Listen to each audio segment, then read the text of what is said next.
ಬಾದಾಮಿ ಪಟ್ಟಣದ ಎಲ್ಲ ಆಟೋ ಚಾಲಕರಿಗೆ ರಸ್ತೆಯ ಪಕ್ಕದಲ್ಲಿ ಅಡ್ಡಾದಿಡ್ಡಿಯಾಗಿ ಪಾರ್ಕಿಂಗ್ ಮಾಡದಂತೆ, ನಿಗದಿತ ಸ್ಥಳಗಳಲ್ಲಿ ಆಟೋಗಳನ್ನು ನಿಲ್ಲಿಸುವುದು, ಯೂನಿಫಾರ್ಮ್ ಧರಿಸುವುದು, ಅದರಂತೆ ವಿದೇಶಿ ಪ್ರಯಾಣಿಕರಿಗೆ ಹಾಗೂ ಹೊರ ರಾಜ್ಯಗಳಿಂದ ಬಂದ ಪ್ರವಾಸಿಗರಿಗೆ, ಮ್ಯೂಸಿಯಂ, ಭೂತನಾಥ ದೇವಸ್ಥಾನ, ಬಾದಾಮಿ ಗುಹೆಗಳಿಗೆ ಭೇಟಿ ನೀಡುವ ಪ್ರವಾಸಿಗರಿಗೆ ಹೆಚ್ಚಿನ ಪ್ರಯಾಣ ಶುಲ್ಕ ವಿಧಿಸಿ ಪೀಡಿಸದಂತೆ ಸೂಚನೆ ನೀಡಿದ್ದು, ಇನ್ನು ಮುಂದೆ ಇಂತಹ ಪ್ರಕರಣಗಳು ಕಂಡುಬಂದಲ್ಲಿ ಅಂತವರ ಮೇಲೆ ಸೂಕ್ತ ಕಾನೂನು ಕ್ರಮ ಕೈಗೊಳ್ಳಲಾಗುವುದು ಎಂದು ತಿಳಿಸಿದ್ದಾರೆ.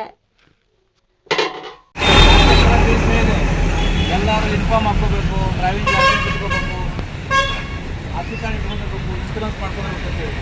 ಎದ್ದು ಹತ್ತೋದು ಏನು ಬೇಕಾದ್ರೆ ಆಟೋಗಳು ಆಗ್ತದೆ. ಇದು ಇರುದ ರೋಡ್ ಇಷ್ಟು ಇಕ್ಕಟ್ಟಿದೆ. ಅದು ಈಗಿನ ಆಟೋಗಳು ಹೋಗಿ ಗಾಡಿಗಳು ಹೆಂಗೆ ಹೋಗ್ಬೇಕು, ಬೇರೆ ಗಾಡಿಗಳು ಮತ್ತು ನಿಮ್ಮದು ಉಪಕಾರ ಭಾಳ ಆಗಿದೆ ಎಲ್ಲ ಕಡೆಗೆ. ಏನು ಎಷ್ಟು ಬೇಕಾಟು ಕುಡಿ ತುಂಬಿದಂಗೆ ಒಳಗಡೆ ಸೀಟ್ ತುಂಬೋದು. ಮತ್ತು ಇಲ್ಲಿ ನಮ್ಮ ರಾಜ್ಯದವ್ರು ಇರ್ತಾರೆ, ನಮ್ಮ ಜಿಲ್ಲೆದವ್ರು ಇರ್ತಾರೆ, ಹೊರ ರಾಜ್ಯದವ್ರು ಬರ್ತಾರೆ, ವಿದೇಶದವ್ರು ಬರ್ತಾರೆ. ಬಾಡಿಗೆನ ಎದ್ವತ್ತ ತಗೋತಾರೆ ಅಂತ ವಿಷಯ ಗೊತ್ತಾಗಿದೆ. ಫಂಕ್ಷನ್ಗೆ ಹೋಗೋದಾಗಲಿ, ಮ್ಯೂಸಿಯಂ ಕಡೆ ಹೋಗೋದಾಗಲಿ, ಭೂತನಾಥ ಟೆಂಪಲ್ಲು, ಪಟ್ಟದಕಲ್ಲು ಹೋಗ್ಬೇಕಾದ್ರೆ, ಮ್ಯೂಸಿಯಮ್ಗೆ ಹೋಗ್ಬೇಕಾದ್ರೆ ಅಲ್ಲಿ ನಿಮ್ಮ ಕಾರ್ಗಳು ಹೋಗೋದಿಲ್ಲ ಅಂತ ಅಡ್ಡ ತರಬಿ ಕಾರ್ಗಳು ಅಲ್ಲೇ ನಿಲ್ಲಿಸಿ ಪಾರ್ಕಿಂಗ್ ಜಾಗಗಳು ಕೇಳ್ಕೊಂಡು ಅವ್ರ ಕಡೆ 500,000 ವಸೂಲಿ ಮಾಡೋಂಥ ದಂಧೆ ನಡೆದಿರುತ್ತೆ. ನಮ್ಮ ಮಾತುಗಳು ಆಮೇಲೆ ಇದು ನಮಗೆ ಮಾಹಿತಿ ಬರ್ತಿದೆ.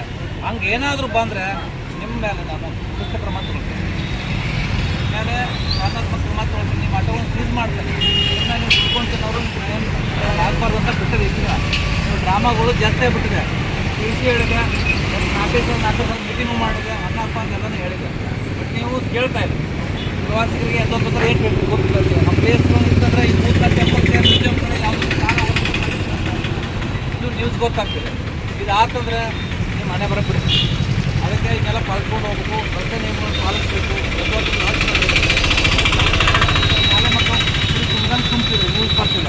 ಈ ಶಾಲೆ ಮಕ್ಕಳು ಮುಚ್ಕೊಂಡು ಹೋಗ್ತಾರೆ. ಸಾಯಂಕಾಲ ಶಾಲೆ ಮಕ್ಕಳು ಒಂದಿಷ್ಟು ಜನ ಹೊಡಿತಾರೆ, ಸ್ಕೂಲ್ ಬಿಡೋದು, ಮನೆ ಬಿಡೋದು. ಅಲ್ಲಿ ಇನ್ನೊಂದ್ಸಲ ಕಂಡು ಯೂಸ್ ಮಾಡ್ತೀವಿ. ನಿಮ್ಮ ಡ್ರೈವಿಂಗ್ ಲೈಸೆನ್ಸ್ ಕ್ಯಾನ್ಸಲೇಷನ್ ಬರ್ತೀವಿ. ಆಟೋ ಒಳಗೆ ಬರ್ಕೊಂಡು ನಿಮ್ಮ ಅದನ್ನು ಫೀಸ್ ಮಾಡ್ತೀರಾ ಅಥವಾ ಹಿಂಗೆ ಮಾಡ್ತಾರೆ ನಿಮಗೆ ಬಿಡ್ತೀವಿ. ಸರಿಯಾಗಿ ಮಾಡ್ಕೊಂಡು ಹೋಗ್ತಿದ್ರೆ ಮತ್ತು ಮಾಡ್ಕೊಂಡು ತಿಳಿಸಿ ಹೇಳಿದ್ರು ಕೂಡ ನೀವೆಲ್ಲರೂ ಏನು ಮಾಡ್ತಿದ್ರೆ ಮತ್ತೆ ರೋಡ್ನಾಗೆ ತಂದು ಹೋಗ್ತಿದ್ವಿ. ಈಗ ಹವಾ ಅಷ್ಟೇ ಬಿಡ್ತೀವಿ. ನೀವು ಹಾಲು ಮತ್ತೆ ಬಿಟ್ಟರೆ ಅಂದರೆ ಪಂಚರ್ ಮಾಡೋಕ್ಕೆ ಸ್ಟಾರ್ಟ್ ಮಾಡಿದ್ವಿ. ಅವಾಗ ಗೊತ್ತಾಗ್ತದೆ ನಮ್ಗೆ ಏನು ಮಾಡೋದು. ಹೋಗ್ಬೇಕು, ಪಂಚರ್ ತಗೊಂಡು ಬರಬೇಕು, ಆಮೇಲೆ ಬಂದು ನಿಂತ್ಕೋಬೇಕು. ಅದು ಬೇಕಾ ಅಥವಾ ನಿಮ್ಮ ನಮ್ಮ ಮಾಡ್ಕೊಂಡು ಹೋಗ್ತೀರಾ? ಮತ್ತೆ ಈಗ ನೋಡಿ, ಈಗ ಎಷ್ಟು 70% ಇನ್ಫಾರ್ಮ್ ಹಾಕಿಲ್ಲ. ಇನ್ಫಾರ್ಮ್ ಹಾಕಿಲ್ಲ ಅಂದರೆ ಒಂದು 4 ದಿನ ಹಾಕೊಳ್ತೀವಿ, 4 ದಿನ ಹಾಕೊಂಡಂಗೆ ಮಾಡ್ತೀವಿ. ಮತ್ತೆ 10 ದಿನ ನಾಟಕಗಳು ಸ್ಟಾರ್ಟ್ ಮಾಡ್ತೀವಿ. ಸಾಕಷ್ಟು ಆಟಗಳು ಇದೆ ರೋಡ್ ಮೇಲೆ ನಿಂತಿರ್ತೀವಿ. ಇನ್ಫಾರ್ಮ್ ಇರೋದಿಲ್ಲ, ಏನಿರೋದಿಲ್ಲ. ಇದು ರೋಡ್ ಬ್ಲಾಕ್ ಮಾಡ್ತಿದ್ರೆ ಅದು ರೋಡ್ ಬ್ಲಾಕ್ ಮಾಡ್ತಿದ್ವಿ. ಕಂಡು ಬರ್ತಂತ